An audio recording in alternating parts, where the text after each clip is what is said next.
Militar ginakonsiderar ang pagpatigayon sang airstrike kung magpadayon ng mga dalagko nga aktibidad sa New People's Army sa rehiyon. Si John Sala nakatuto.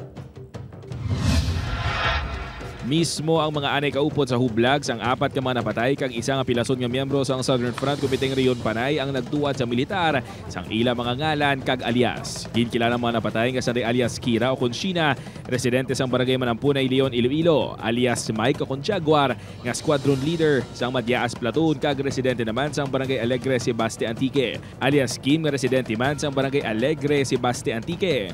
Kag alias Jeros, residente sa Barangay Langka, San Joaquin, Iloilo, samtang ang napilasa naman amo si alias Rosel. We established that by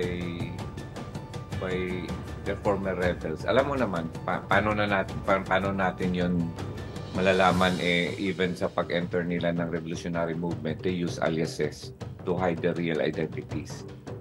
So kaya nagkakamali.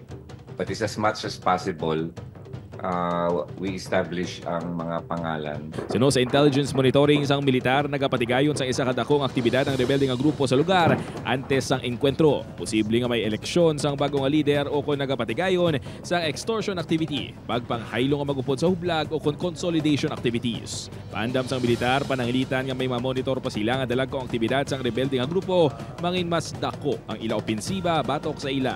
Maybe next time we will use the A50 to bomb yung locations nila. Maybe we consider that. But for now, wag muna for this operation. Maybe sige, pag medyo malaki-laki ang